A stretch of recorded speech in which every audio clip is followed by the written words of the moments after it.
मेरा एक दोस्त है, उसने थोड़ा सरकास्टिक वे में कहा कि अब तो यार तूने हकलाना छोड़ दिया दैट टाइम।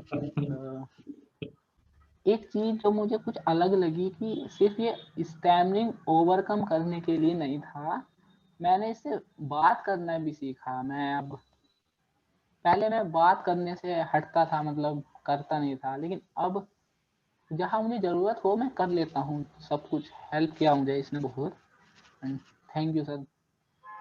ये बहुत लाइफ चेंजिंग होने वाला है बहुत कुछ।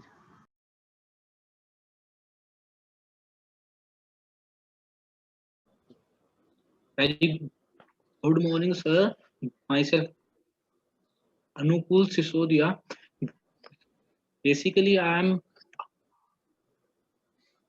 had completed my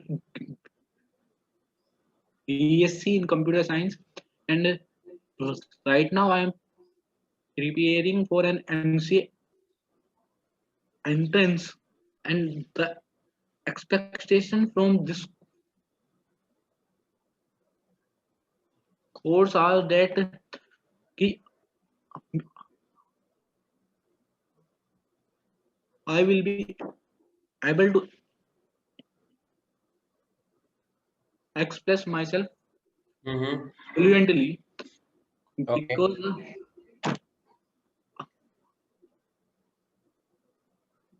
after completing my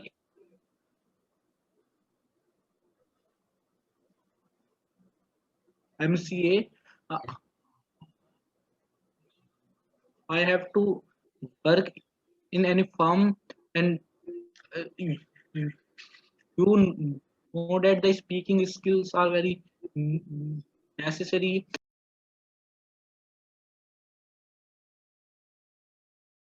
मैं आई थिंक कि मैं 4th या 3rd स्टैंडर्ड में था, तब से मुझे ये स्टैमिंग का इशू है। और ये स्टार्टिंग के कुछ इयर्स ऐसे ही चलता रहा साथ।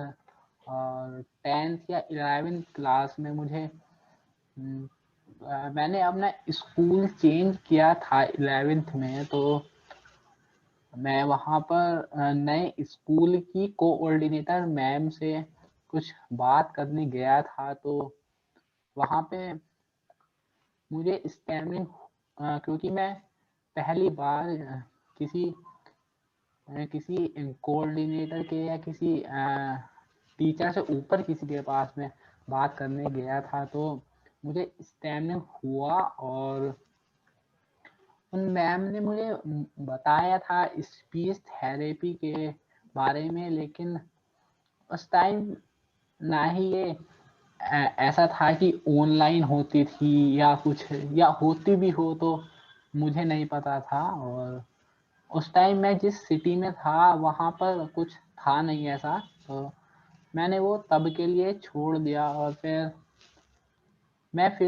अपनी ग्रेजुएशन में एडमिशन लिया, और फिर ग्रेजुएशन के फर्स्ट सेमेस्टर के प्रैक्टिकल एग्ज़ाम में एक टीचर आए थे। उन्होंने, जब उनसे इंटरेक्शन हुआ तो उन्होंने बताया था कि कुछ एग्जाम्पल दिए, क्योंकि पढ़ने में लगभग मेरा एकेडमिक रिकॉर्ड ठीक है, तो उन सर ने कुछ क्वेश्चन पूछे, मैंने आंसर्स दिए।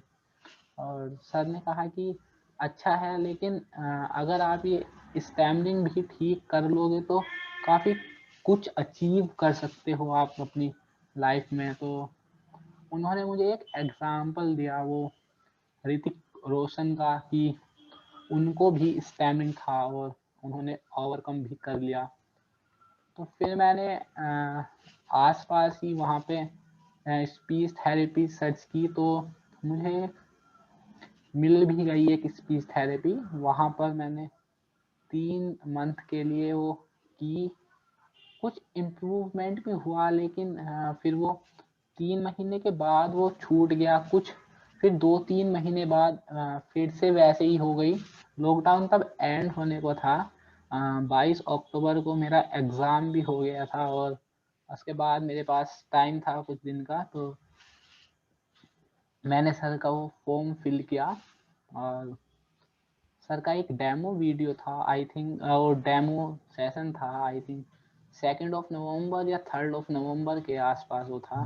तो वो अटेंड किया, मुझे लगा कि हाँ चेंज हो सकता है थोड़ा। वो फीडबैक वीडियो देख के थोड़ा बिलीव भी हो गया था कि हाँ ओरो का इम्प्रूव हुआ है, तो मीन्स सर के पास एक्सपीरियंसेस हैं इम्प्रूव करने के, और अपना भी है, उन्होंने अपने आप को भी इस चीज़ से बाहर निकाला है। तो एक बिलीव आया कि हाँ इसमें करके देखना चाहिए, कुछ हो सकता है। तो फिर बैच स्टार्ट हुआ, तो हर रोज नई टेक्निक्स, लेकिन तब तक मैं वो बैटल में लड़ता था विदाउट वेपन। मेरे पास टेक्निक थी नहीं, पता था नहीं कि हो क्या रहा है। लेकिन जैसे जैसे सेशन के डे बीतते गए, चलते गए, तो वो सब कुछ टेक्निक आई। फिर अब स्टैमिंग होता है, लेकिन अब मेरे पास है वो चीजें कि मैं सोच सकूं उनके बारे में कि क्यों हुआ, और मैं क्या चीज सही होती तो नहीं होता। और वो सब कुछ ने मुझे काफी हेल्प किया। अच्छी बात है। और इम्प्लीमेंटेशन में जब बाहर बात करते हैं घर पे, तो क्या है आपके लोग क्या कहते हैं? हाँ सर, घर पे तो ठीक होता है सब, और पेरेंट्स भी कह रहे हैं कि हाँ चेंज हुआ है। और मेरा एक दोस्त है, उसने थोड़ा सैरकास्टिक वे में कहा कि अब तो यार तूने हकलाना छोड़ दिया that time, तो